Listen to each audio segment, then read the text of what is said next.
날씨가 갑자기 추워졌습니다. 어제 더웠거든요, 분명히. 그래서 제가 감기가 걸렸습니다. 갑자기 추워져서. 예. 그럼에도 이렇게 말씀의 자리에 나오신 우리 성도님들 환영하고 축복합니다. 사람들은 대부분 반복적으로 똑같은 말을 하는 걸 안 좋아합니다. 혹시 제가 다 물어본 건 아니니까 혹시 좋아하시는 분 계시나요? 나는 아니다. 나는 반복적으로 말하는 거 진짜 좋아한다. 다행히 없으시네요. 그래서 이 소리를요, 이렇게 반복적으로 똑같은 말을 하는 거에 대한 정확한 단어가 있습니다. 이게 퀴즈입니다. 땡 소리. 아니, 땡에 들어갈 단어를 맞추시는 거예요. 엄마 땡 소리 좀 그만해. 잔소리예요. 잔소리라고 그러죠. 잔소리. 그만 좀 하세요. 이렇게 하죠.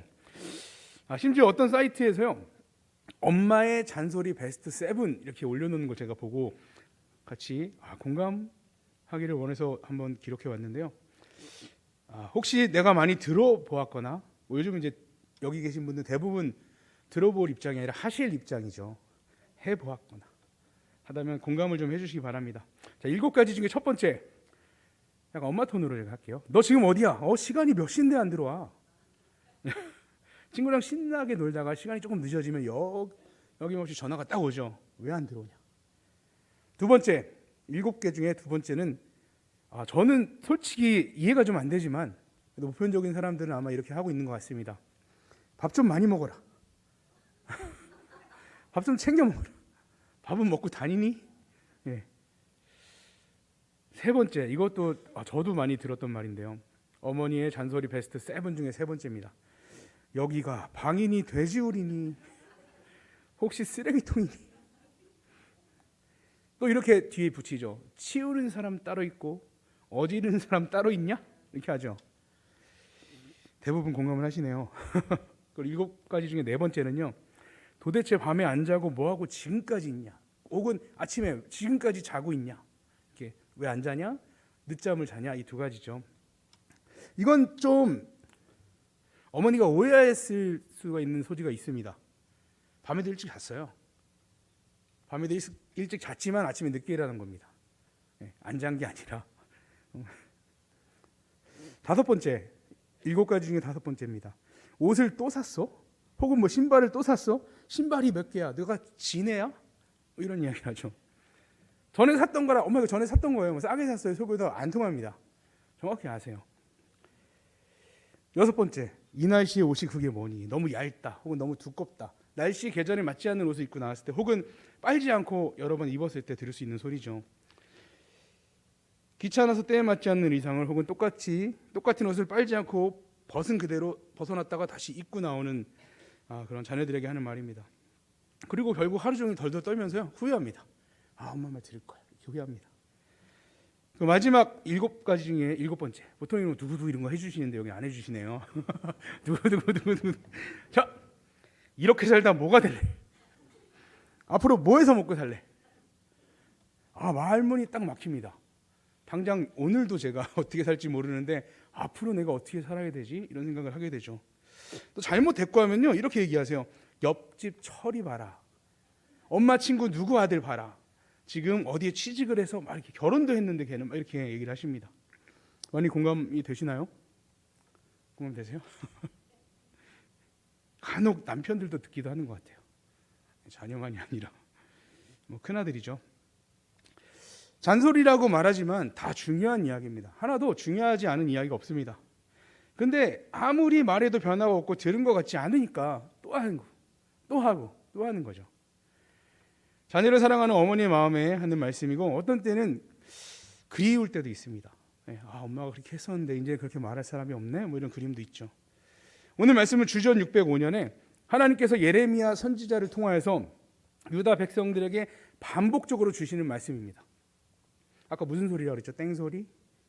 하나님의 말씀을 잔소리라고 할 수 없지만 이렇게 받아들였어요. 이스라엘 백성들은 그 소리를. 하나님께서 그럼 왜 이렇게 반복적으로 이런 말을 하시는지 그 이유를 살펴보자면, 첫 번째 이유는요, 우리를 사랑하시기 때문입니다. 바벨론은 북이스라엘을 무너뜨린 아수르를 무너뜨리고요, 애굽을 정복했습니다. 그리고 주변 일대의 패권을 장악하였습니다. 이렇게 급변하는 시기에 예레미야 선지자가 하나님의 명령을 받고 와서 이스라엘 백성에게, 유대 백성들에게 말하고 있는 것입니다. 심지어 23년 동안 이야기를 했다라고 기록되어 있습니다. 또한 이 예언의 말씀은 말로만 전한 게 아니고요, 책으로 기록하여서까지 두었다라고 발뺌 못하게, 야 내가 기록해둔 거 있지 않냐 했습니다. 예레미야 25장 13절에 보면 내가 그 땅을 향하여 선언한 바 곧 예레미야가 모든 민족을 향하여 예언하고 이 책에 기록한 나의 모든 말을 그 땅에 임하게 하리라. 이 책에 기록한 그 모든 말대로 내가 임하게 할 거다 라고 말씀해 주고 계십니다. 이제 구두 예언에서 끝나지 않고요, 변치 않는 하나님의 심판의 메시지를 확정짓는, 글로 쓰면서 확정짓는 거죠. 하나님의 말씀은 물론 말씀으로만 하셔도 절대 변하지 않습니다. 하지만 우리의 연약함이 있기 때문이죠. 그렇게 이와 같이 진노의 말씀을 기록하였고 또 이후에 기록되어 진노의 말씀에 서론의 역할을 하는 부분이 예레미야 25장 13절입니다. 그런데 문제는 유다 사람들이 하나님의 말씀을 엄마가 하는 그 말처럼 잔소리로 듣는 게 문제입니다. 오늘 25장 2절 그리고 3절 한번 같이 읽어보겠습니다. 선지자 예레미야가 유다의 모든 백성과 예루살렘의 모든 주민에게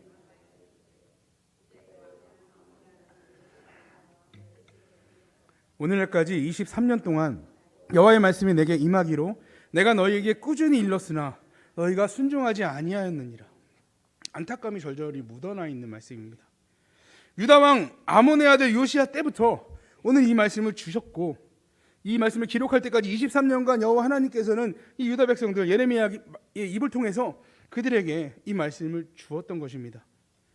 그리고 예레미야는 열심히 선포했죠. 여기서 그가 선포한 정도를 꾸준히라고 이야기하고 있는데요, 이 단어는 샤캄입니다. 샤캄. 전에도 한번 말씀드린 적이 있는데 아침 일찍 일어나세요. 그냥 대충 공무원 출근하듯이 9시 해 좀 뜨고 한 게 아니고요, 거의 새벽같이 일어나서 이 하나님의 말씀을 열심히 전했다라는 의미입니다. 다시 말하면요, 새벽부터 늦은 저녁이 되도록 열심히 여호와 하나님의 말씀을 전하는 일을 예레미야가 23년을 감당했습니다. 사람들은 자기가 애쓰고 열중하는 일에 이렇게 시간을 투자합니다.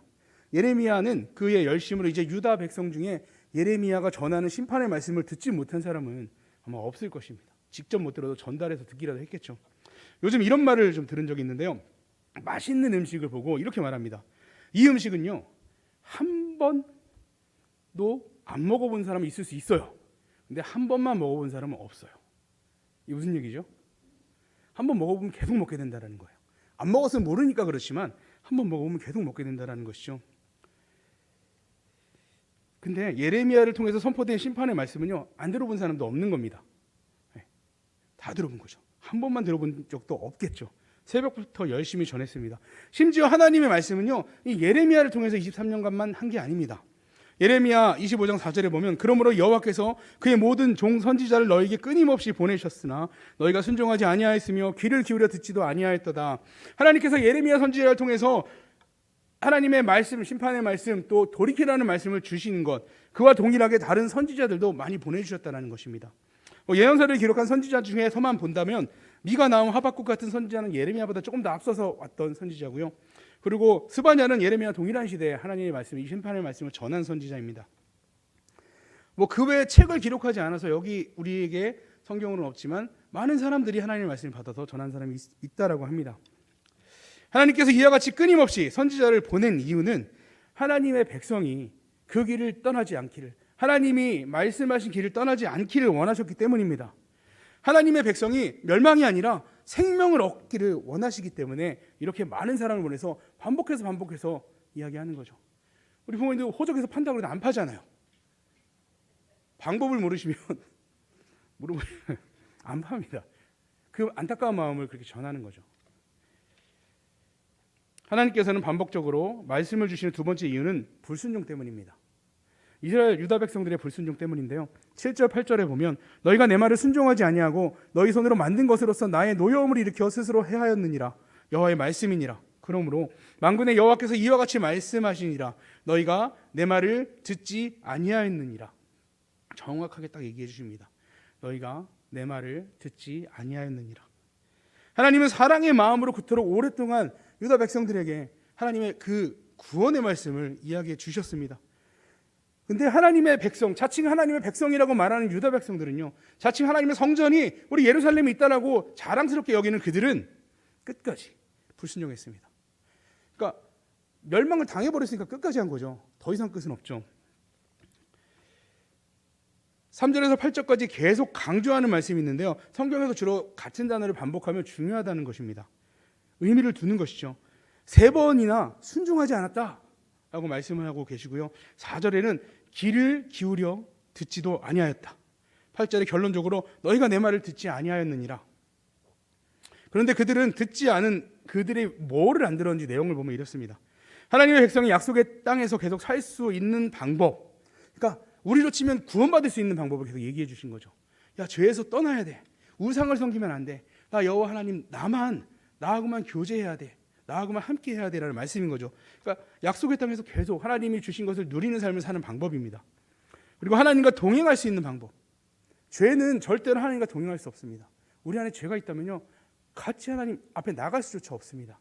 그렇기 때문에 이 방법에 대해서 여러 번 이야기해 주신 겁니다. 너무 중요하니까.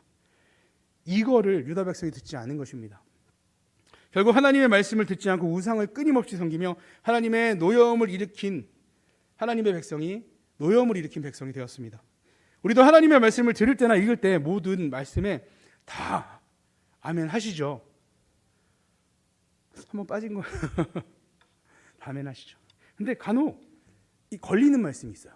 이거는 나한테 주신 말씀이 아닌, 내가 감당하기가 어려울 것 같은, 뭐 이렇게 걸리는 말씀들이 있습니다.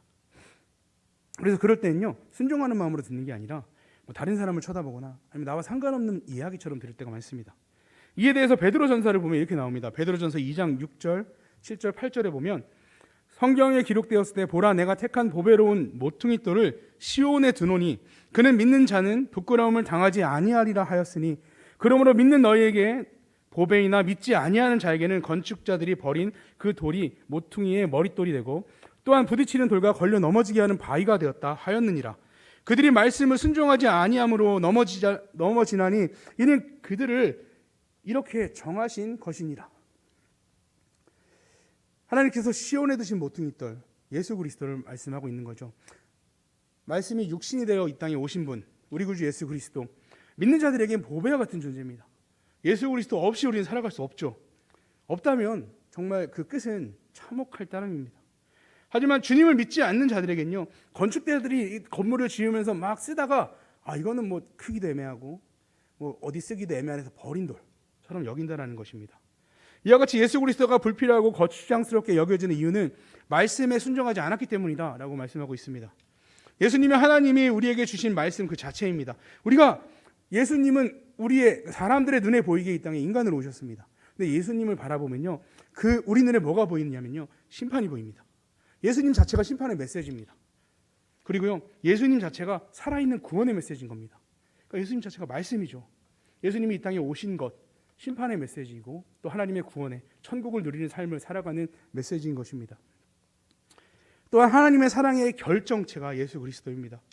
이와 같이 우리 불순종으로 하나님의 사랑에 대해 올바르게 받아들이지 못하는 것, 그러니까 하나님의 말씀을 받아들이지 못하는 이유는 불순종 때문이라는 거죠. 작은 것부터 순종하면 다 받아들일 수 있게 되는데 작은 것부터 불순종해서 다 못 받아들이게 되는 겁니다. 하나님의 말씀에 대한 태도와 자세는 하나님의 백성의 영적인 상태를 보여줄 수 있습니다. 제가 말씀을 준비하고 설교를 하다가도 어떤 때는 너무 마음이 아플 때가 있어요. 내가 너무 열심히 준비 안 했나 싶을 때가 있는데, 그럴 때도 아멘 아멘 하시고 은혜 받으시는 분이 계세요. 네. 그러니까 제가 뭐 잘해서가 아니라 하나님의 말씀이기 때문에 은혜를 받는 거죠. 그래서 그분은 보나마나 영적인 상태는 좋지 않을까 합니다. 물론 제가 확정할 수는 없습니다. 하나님의 말씀을 삶의 제1순위로 인정하고 말씀대로 순종하는 자는 하나님의 은혜와 도우심을 경험하지 않을래야 않을 수가 없습니다. 하나님한테 기도하는데 응답이 안 와요? 하나님 말씀대로 살아갔는데 하나님이 기뻐하시는 길에 서 있지 않아요? 말이 안 되는 거죠. 기도하지 않았기 때문이고 그 길에 서지 않았기 때문이죠. 정말 하나님의 말씀에 철저하게 순종함으로 하나님께서 하늘로부터 우리에게 주시는 그 신령한 생명의 복, 여기 우리 성도님들 모두 이 복을 누리시기를 축복합니다. 또 하나님께서 반복적으로 주시는 말씀에 불순종한 이스라엘 백성의 결과는요, 회개와 회복을 위한 재앙을 맞닥뜨리게 됩니다. 9절, 10절, 11절에 보면 보라, 내가 북쪽 모든 종족과 내 종 바벨론의 왕 느부갓네살을 불러다가 이 땅과 그 주민과 사방 모든 나라를 쳐서 진멸하여 그들을 놀램과 비웃음거리가 되게 하며 땅으로 영원한 폐허가 되게 할 것이라. 여호와의 말씀이니라. 내가 그들 중에 기뻐하는 소리와 즐거워하는 소리와 신랑의 소리와 신부의 소리와 맷돌 소리와 등불 빛이 끊어지게 하리니 이 모든 땅이 폐허가 되어 놀랄 일이 될 것이며 이 민족은 70년 동안 바벨론의 왕을 섬기리라. 이제 이스라엘 백성은 바벨론의 느부갓네살 왕에게 포로로 처참하게 끌려갑니다. 유다의 여호야김 왕은 25세에 왕이 올랐고요. 11년간 하나님께 꾸준히 불순종을 했습니다. 그리고 그 결과로 바벨론에 쇠사슬에 결박되어 끌려갔다라고 역대하 36장에 나와 있는데요. 5절 6절에 보면 여호야김이 왕위에 오를 때 나이가 25세라 예루살렘에서 11년 동안 다스리며 그의 하나님 여호와 보시기에 악을 행하였더라. 바벨론 왕 느부갓네살이 올라와서 그를 치고 그를 쇠사슬로 결박하여 바벨론으로 잡아가고, 결국 하나님께서는 예레미야를 통해서 또 예레미야가 아닌 다른 많은 선지자를 통해서 꾸준히 일러주신 대로 불순종한 유다 백성들을, 또 하나님의 백성들을 심판하셨습니다. 또한 유다 백성들은 그 불순종의 값으로 70년의 기간 동안 포로의 신분으로 살아갑니다. 이것이 지속적으로 하나님의 말씀에 불순종한 자의 결말입니다. 유다 백성들을 향해서 하나님이 주신 복, 구원, 그건 다 없어지고요, 저주가 임한 것이죠. 하나님 왜 우리를 저주하셔서 말하지 못합니다. 왜냐하면 나의 죄로 인한 것이기 때문이죠. 이제 예루살렘 성, 하나님의 성전이 있던 그곳은요, 그들이 하나님을 향해 행한 그대로 변해버렸습니다. 물론 이들이 유다에서 잘 살고 있을 때, 아직 포로로 끌려가지 않을 때는 아마 번쩍번쩍하게 해놨을 거예요. 얼마나 열심히 했겠죠. 이 종교적 그 겉으로 드러나는 행위들을 열심히 했을 테지만 그들의 마음속에 하나님을 향한 마음은 황무지였습니다. 하나님이 계시질 않아요. 하나님의 말씀에 순종하지 않아요. 들어도 듣는 적 없어요. 그들이 마음속으로만 갖고 있던 것이 이제는 현실로 되어서 예루살렘이, 성전이 황폐하게 됩니다.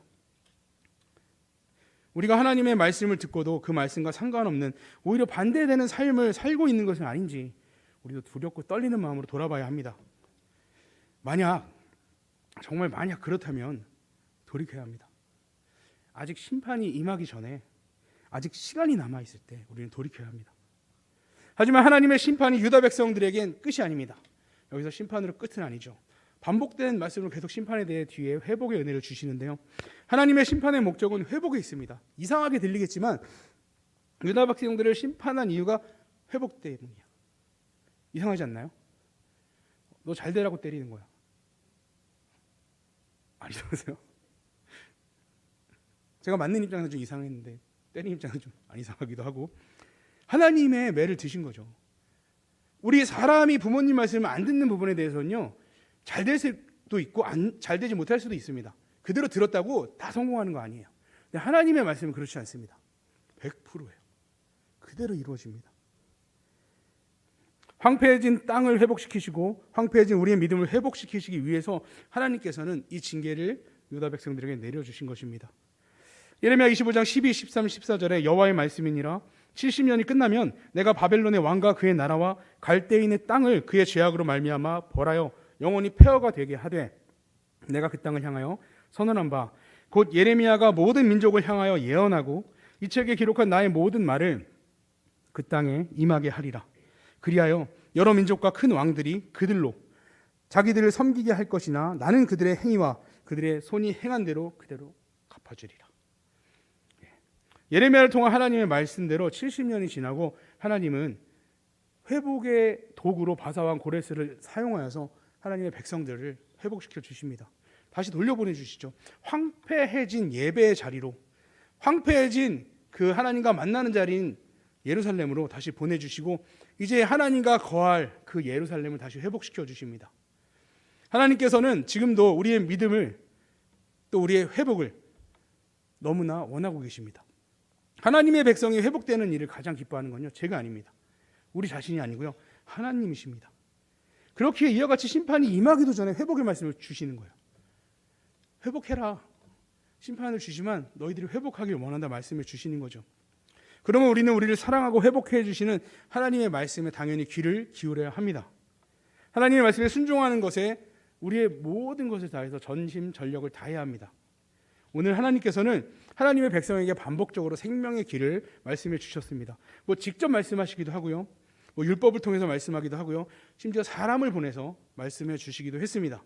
그럼에도 결국 하나님의 말씀을 듣지 않는 불순종한 하나님의 백성들이 하나님의 재앙이 그들을 임하게 되었습니다. 또 하나님의 회복해 하심으로 이제 회개하고 두 손 들고 돌아오게 됩니다. 우리는 이 말씀을 들었음에도 미련하게 반복해서 이스라엘 유다 사람이 이렇게 미련할 수가 있어 라고 말하면서 우리는 똑같이 행하고 있는 것이 아닌지, 혹은 더 심하게 우리가 행하고 있는 것은 아닌지 생각해 봐야 합니다.